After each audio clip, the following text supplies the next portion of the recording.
Omar Esop here. Apologies guys for not having a video over the last 4 days. It was my birthday. I hope we can still be friends. I was out partying, but now I'm back at it, giving content to you, talking about the worst training advices I've ever been given in my life. Part dos Eki, part 2. Reason why, the first one I made about a month and a half ago detailing the worst advice I was giving as a noob, and it was quite popular. My most popular video for 2014. So I figured, what the hell, let's try and do it again, but better. More advice I was given. In particular, I want to talk about bigger points, and maybe by me explaining this, as a kind of cathartic way of going over this process, you too can understand and relate some of these lessons and maybe prevent you from doing it, saving you time. So without further ado, point number 1, the mythical 3x10, 3 times 10. If you want to build muscle, if you want your dick to get bigger, you gotta do 3x10 of everything. Yeah, everything. So, Joe Blow, who's using that there steroids, that cell tech,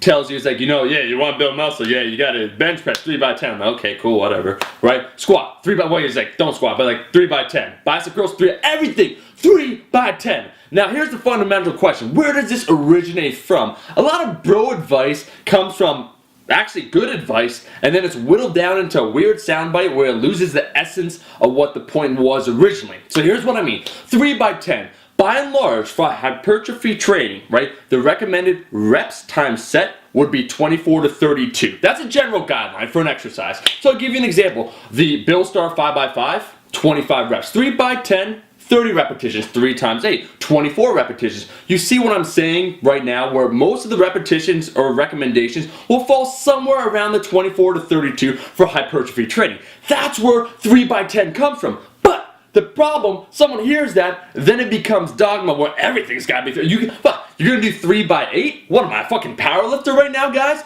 5x5? Are you kidding me? How is the muscle even supposed to grow?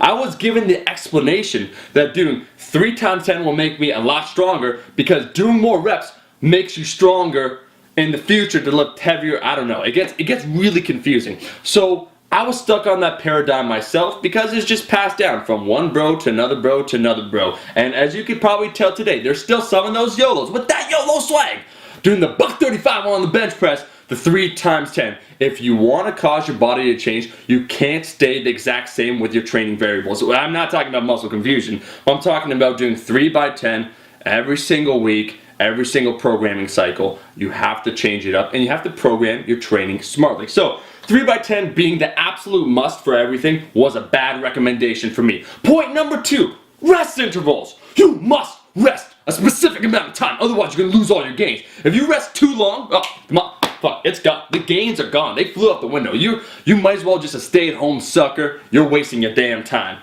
The truth is, once again, going from real advice to bro advice, yeah, for fat loss, it's about density a lot of times. Doing more volume in less time. So total work you do, and how long it takes you to do it. So in that case, certainly how long you rest will be a variable. Try doing burpees and I'm going to rest like 20 seconds in between sets versus 15 seconds or versus 10 seconds, right? Doing a Tabata protocol. On the other hand, when it comes to strength training or even hypertrophy, there's more leeway than a specific example, like you must rest 90 seconds. I remember back in the day when I first started training with my training partner, I shit you not, Alex, when the 90 seconds hit, he's like, I got no time to talk, shut the fuck up, I gotta do my set. Like if someone was talking to him midway through and the timer beeped, it's over, I'm doing my set, I'm getting my gains. And it becomes a limitation, it's self-imposed that we don't really understand. Much like 3x10, where we're just doing it by rote without understanding it. I will put it another way. For isolation exercises, there are general guidelines, certainly. So you rest 10 minutes between sets of bicep curls. No, but with time, rest intervals become more instinctual, right? As you learn about your body, as you learn that the key concept here is that you don't want to rest too long because that neural potentiation of lifting the heavy weight and having your body to lift more weight, preparing it for more, will be lost. At the same time, if you take too long a rest, the muscular fatigue that you already did, the total work that you did, the load, your body's not recovered. So there is that happy medium, but understand that it's not a specific number that you have to adhere to on the dot every single time. 120 seconds, you must rest, otherwise, you should have stayed home, sucker. Point number 3 that I want to talk about, overtraining. Holy shit, are so many people thinking that they're overtrained and they're not overtrained. I remember, so there are bros, and then there are pseudoscientists, I call them. Guys that read some books and they think they have a fucking PhD. Where it's like, you know what, I read some shit on Eastern Bloc training, man, and you see what the Bulgarians would do. They would take a long rest interval, deload cycle. Meanwhile, motherfuckers, once again, bench and belt 95 pounds. You're not overtrained if you're bench pressing 95 pounds. You gotta put more work in the gym. A lot of times where people will claim that they're overtrained, one, it could just be psychological. Two, it could be factors outside of the weightlifting room. So what's going on with your life? You got girl problems, feel bad for you, saying you got financial problems, who knows what it might be, but it's outside of the gym. Often you're under recovering, and sometimes, no offense, you're being a little bitch.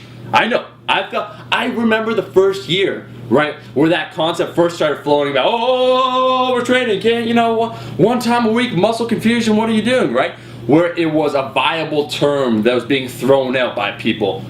You know, you're doing that too much, you're feeling a little fatigued. You ever consider maybe you're overtraining? Maybe you gotta let your body recover. That's when the gains happen, right? When you let your body recover. So fuck it, let's just take a week off, right? Let's get fat.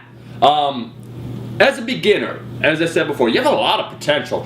It is the newbie gains, it's real, shit, it's real.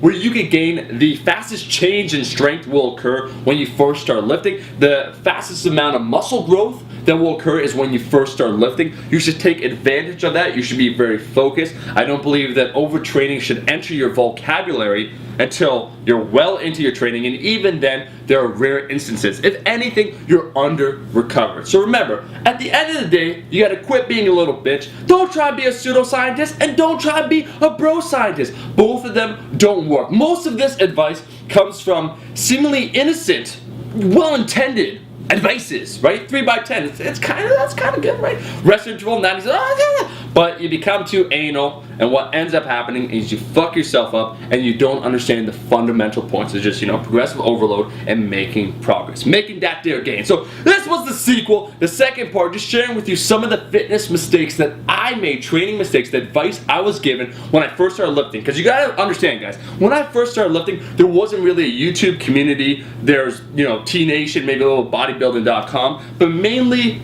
it was bros, giving bros advice. That was how it worked. Now we're lucky to have this network. So hopefully, maybe if some of you have suffered from some of these, you can relate. Maybe you want to leave in the comment section below some of the worst advices you've ever been given yourself. I thank you for watching this video. If you liked the video, make sure to like the video. I'll be seeing all you guys, my rascals, in the next video.